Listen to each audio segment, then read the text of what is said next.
This is the Epoch Times. Welcome to Epoch Audio, showcasing the best journalism covering news, culture, and society, addressing issues overlooked or avoided by other media. For the text version of this and more articles providing truth, tradition, and hope, please go to theepochtimes.com.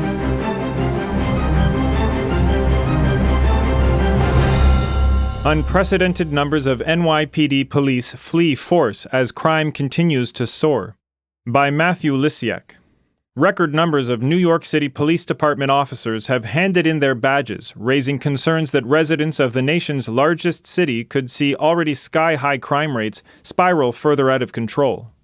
A total of 2,516 officers have resigned from the department in 2023, according to police pension data obtained by the Epoch Times. It's the fourth largest number in the past decade and 43% more than the 1,750 who resigned their positions in 2018. Further, the data shows that the number of cops quitting before they reach the 20 years required to receive their full pensions increased by 104% since 2020. Police Benevolent Association President Patrick Hendry told the Epoch Times in a statement that the recent exodus comes on top of years of officer attrition, eroding the ability of the nation's largest police force to protect and serve to dangerous levels. He said, "This is truly a disaster for every New Yorker who cares about safe streets. Cops are already stretched to our breaking point, and these cuts will return us to staffing levels we haven't seen since the crime epidemic of the 80s and 90s.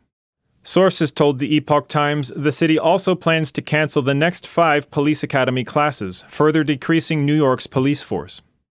The recent rash of resignations has had a snowball effect, with fewer available officers resulting in more mandatory overtime required of those who remain to perform basic services. In turn, the increased workload has led to larger numbers of officers leaving the force, according to Mr. Hendry. He said New York police force officers are already working inhumane amounts of forced overtime. The workload is a leading factor driving people away from the job. He added, if the NYPD is going to survive these staffing reductions, it cannot just keep squeezing cops for more hours. The layoffs come amid a citywide spike in crime. Increasing numbers of New Yorkers, including police, are being assaulted, beaten, stabbed, and punched. From January 1st to March 31st, citywide, 1,251 on- and off-duty police were hurt by people using physical force against them, compared to 949 in the first quarter of 2022, according to newly released NYPD crime statistics. Departments across the nation are confronting staffing shortages. Many state and local governments have reached crisis levels as police forces continue to hemorrhage officers, while at the same time failing to recruit enough new ones to replace those leaving their badges behind. In August, the entirety of the Goodhue Police Department in Minnesota resigned over their $22 an hour salary. Last month, dozens of state police trainees dropped out of the Massachusetts State Police Training Academy weeks into training, citing a lack of interest, according to a report.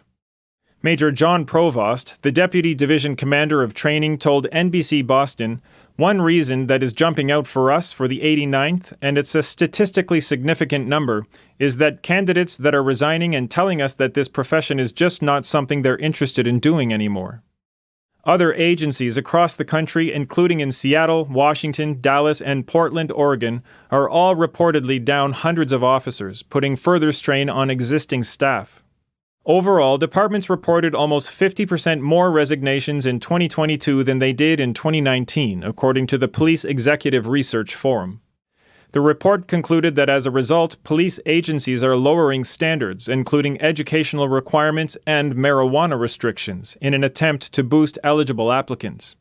Officer morale appears to be an outsized factor in why demand for the job has appeared to decrease. Since George Floyd's death in 2020, the role of America's criminal justice system and the police officers who serve on the front lines have been catapulted to the forefront of national conversation. During that time, the job of police officer has morphed from one that was traditionally praised to being viewed with distrust and animosity, with many prominent political and social leaders having openly called for the defunding and dismantling of law enforcement. Former New York Police Commissioner Bernard Kerik, who joined the NYPD in 1986 and served in the role as the city's top cop from 2000 to 2001, previously told the Epoch Times that many officers no longer feel they have the support of their public officials. He said they aren't concerned with security and safety, they're concerned about their next election. Mr. Hendry, whose union represents the NYPD, says that if a solution isn't found and soon, citizens are at risk of seeing the crime situation go from bad to worse. Quote, "We cannot go back there. We need every level of government to work together to find a way to support police officers and protect New York City's 30 years of public safety progress." Thanks for listening to Epoch Audio. This was Unprecedented Numbers of NYPD Police Flee Force as Crime Continues to Soar, by Matthew Lisiak. Read for you by Chris Rod. For more Epoch Times articles in text, please visit theepochtimes.com.